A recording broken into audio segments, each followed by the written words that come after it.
ជំរាបសួរពុកម៉ែបងប្អូនទាំងអស់គ្នាថ្ងៃនេះនាងខ្ញុំមានធ្វើនំបញ្ចុកពោះគោញ៉ាំនៅផ្ទះចាហើយក៏មានបន្លែច្រើនមុខយកមកញ៉ាំជាមួយនឹងពោះគោនេះដែរចា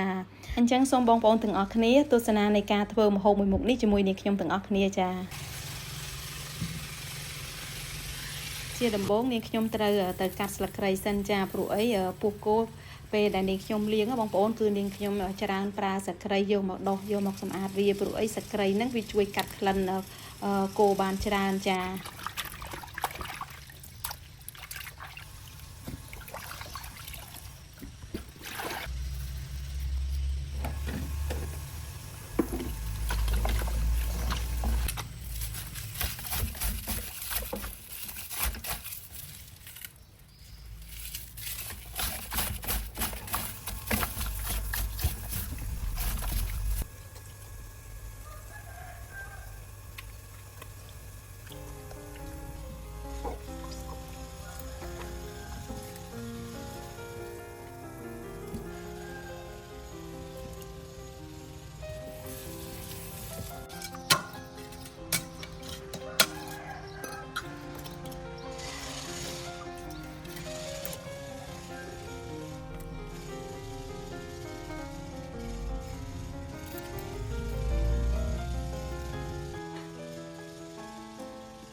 ហើយសម្រាប់ពោះគោនេះនាងខ្ញុំត្រូវស្រុះទឹកក្តៅវាសិនចាស្រុះវាហើយយកទៅលាងទឹកម្ដងទៀត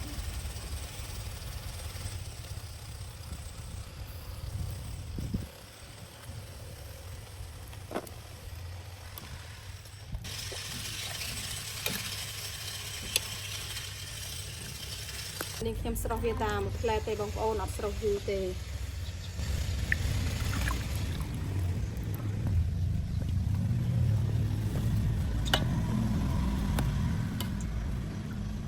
បន្ទាប់មកទៀតនាងខ្ញុំយកបន្លែនិងគ្រឿងផ្សំដូចជាម្ទេសគល់ស្លឹកគ្រៃស្លឹកក្រូចយកមកចិតនិងលាងសម្អាតវាចាព្រោះអីគ្រឿងផ្សំទាំង3នេះគឺសំខាន់ណាស់ក្នុងការស្ងោរពោះគោចា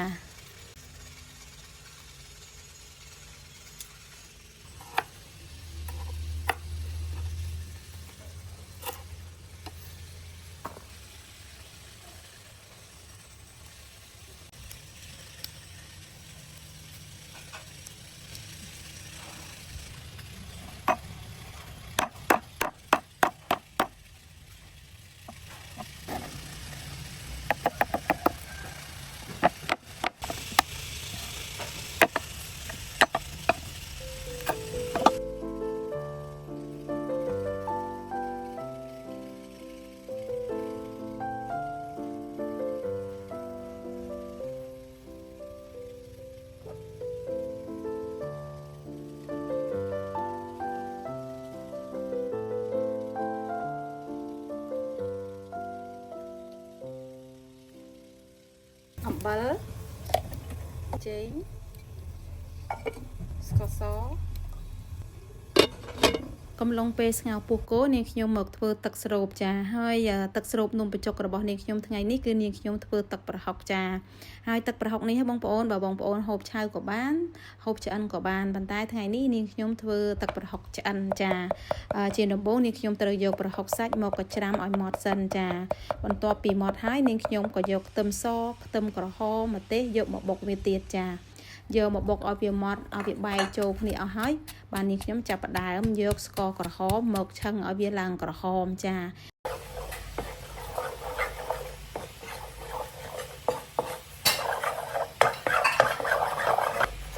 ស្កររបស់នាងខ្ញុំបានឈ្ងុយដល់ហើយឥឡូវនេះនាងខ្ញុំចាប់ផ្ដើមយកប្រហុកមកដាក់បញ្ចូលខាងចា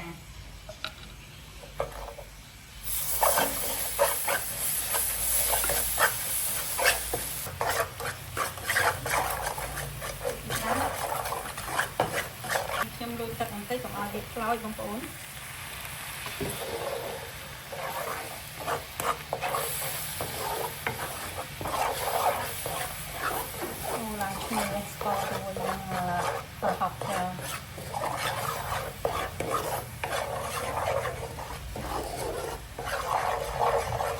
mà tiết nhưខ្ញុំដាក់ខ្ទឹមក្រហមនិងខ្ទឹមសជាមួយម្ទេសដែលបុកហើយហ្នឹងចូលទៀតចា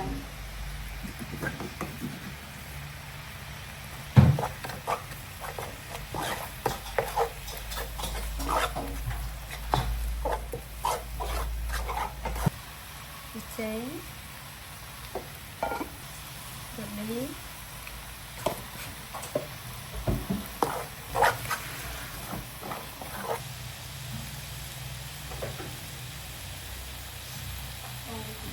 តពីប្រហុកនឹងគ្រឿងឈ្ងុយចូលគ្នាអស់ហើយនាងខ្ញុំដាក់ទឹកចូលថែមចា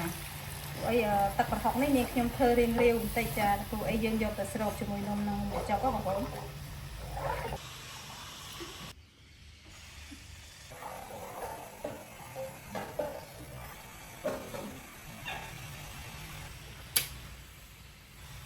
ចាទឹកប្រហុករបស់នាងខ្ញុំតែប៉ុណ្្នឹងទេបងប្អូន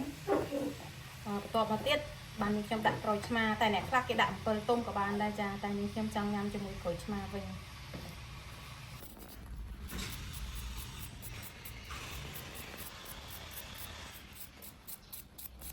សក់នេះនាងខ្ញុំសាប់ខ្លះហើយនាងខ្ញុំឈូសខ្លះចាស្រេចតែបងប្អូនចង់ឈូសក៏បានសាប់វាក៏បានចិត្តវាដុំធំក៏បានចាស្រេចលើយើងចង់ញ៉ាំនេះយ៉ាងបន្លែហើយបន្លែនេះក៏អញ្ចឹងដែរបើបងប្អូនចូលចិត្តញ៉ាំអីបងប្អូនទិញអានឹងមកដាក់ញ៉ាំមកបើបានជាចេកខ្ចីទៀតទៅតែល្អប៉ុន្តែខ្ញុំទៅសារទិញចេកខ្ចីអត់បានបងប្អូនអត់មានចេកខ្ចីត្រូវ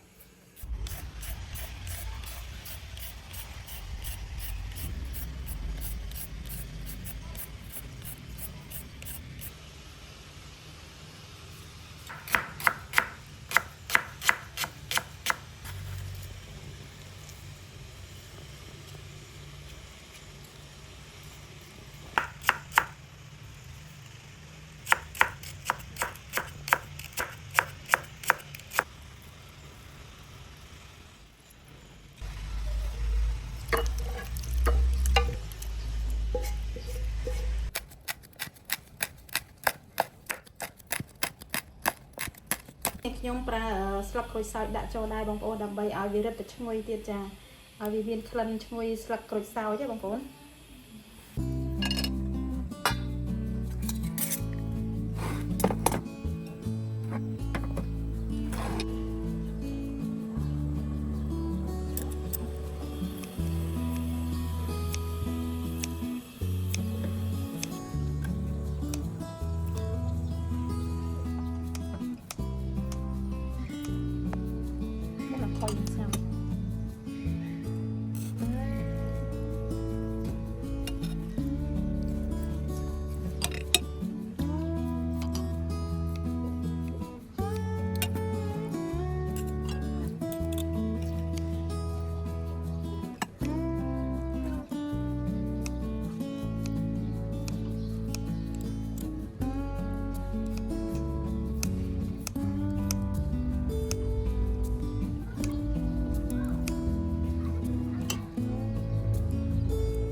សម្រាប់នំបញ្ចុកនេះខ្ញុំយកទៅស្រុះទឹកក្តៅសិនចា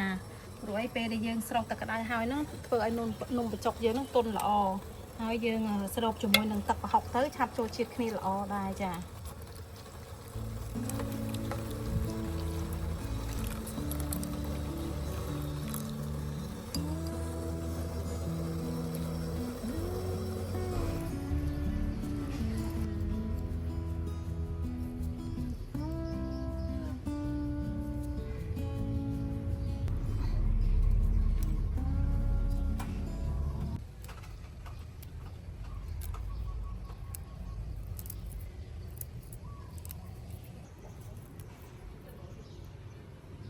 ចាបងប្អូនបន្ទាប់ពីដាក់បន្លែគ្រប់មុខរួចរាល់ហើយចាឥឡូវនេះនាងខ្ញុំយកទឹកប្រហុកចាហើយទឹកប្រហុកនេះគឺនាងខ្ញុំបន្ថែមក្រូចឆ្មាមួយចំណិតទៀតចាព្រោះអីនាងខ្ញុំចូលចិត្តញ៉ាំជូរជាងបងសីហាចាអញ្ចឹងក៏ដាក់ក្រូចឆ្មាមួយចំណិតបន្ថែមទៀតបន្ទាប់ពីស្រូបលើបន្លែនិងនំបញ្ចុកហើយបាននាងខ្ញុំដួសពោះគោដាក់ពីលើចា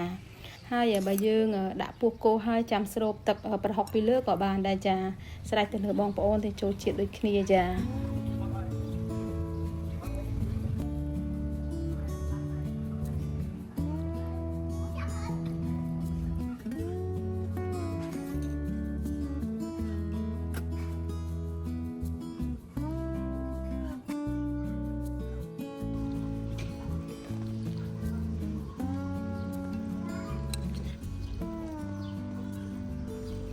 บางคนอะไรนี่ดอแหวนยามให้จ้าปลายปล็อกหนึ่งพวกโกดในขยมบานสงาวนั่นคือบานคอยดมยามให้จ้าจังสมบางคนต่อคะแนนเจอรวมยำจมูกในขยมต่างออกเนี่ยจ้าให้เด็กนี่พวกขยมมายำเนื้อแขกแต่ที่ได้บางคนจ้าสมานี่คืออากาศเตียดออเมนเทนเมจะต้มหายมีจอลเจียเตียดมายำแขกแต่คือออมันใต้ควันตาปะบ่ายยังรวยติ๊กบางคนยำเถิดบอกเป็นติ๊ก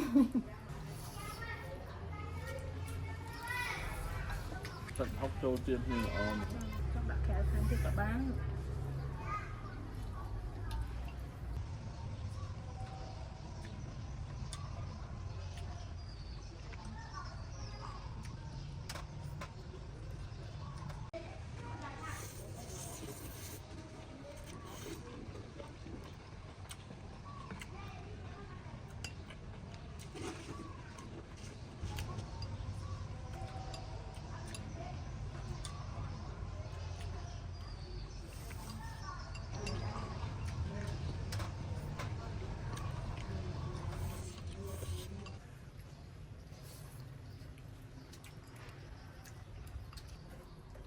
ใช่กาสนาว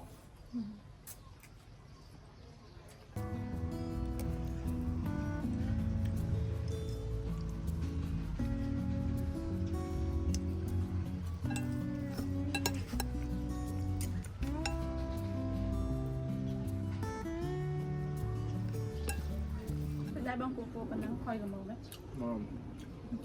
อัดพอยเป๊กให้ก็มันสวัสดิ์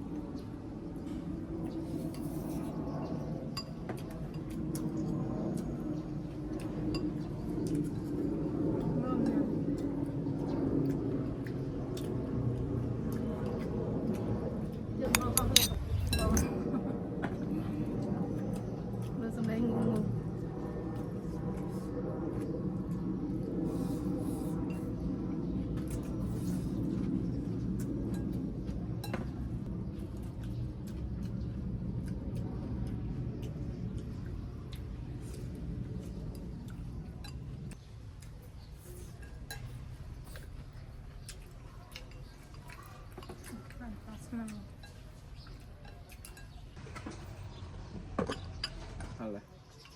ออฟเซอร์ฮัลมาได้บ้างน้ำมองจานยำเพอมาเต้นต่างตีจ้ะก็ยำเพอมาเต้นมันเล่เชิญ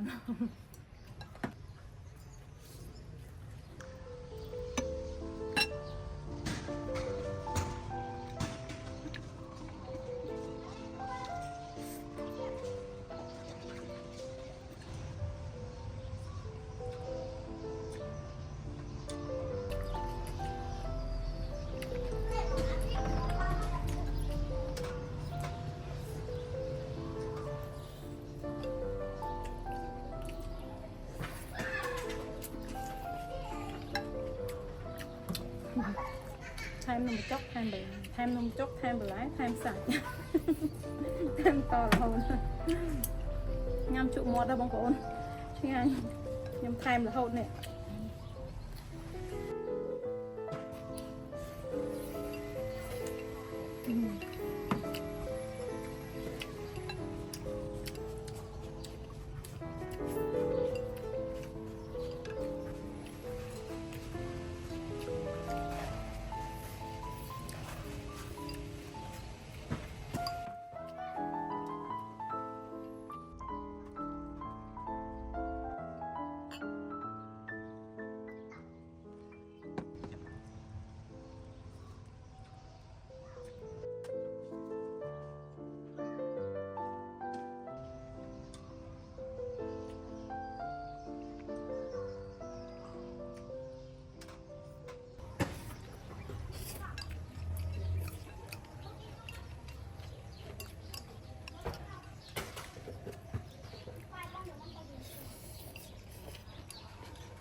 มือหนักเจ้าใช่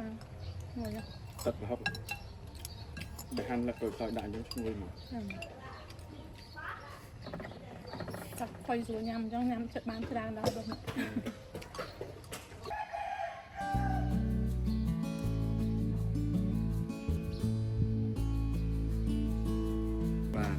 ឆ្ងាញ់បងប្អូនអស់ម្នាក់ពីរចាន ចាពីរចានម្នាក់ថែមបន្លែថែមនំថែមបន្លែថែមនំរហូត បាទហើយសម្រាប់ទឹកប្រហុកវិញគឺខ្ញុំចូលចិត្តក្លិនក្រូចសើចបងប្អូនស្លឹកក្រូចសើចហាន់អត់ដាក់លាយជាមួយទឹកប្រហុកដែលគាត់ធ្វើហ្នឹង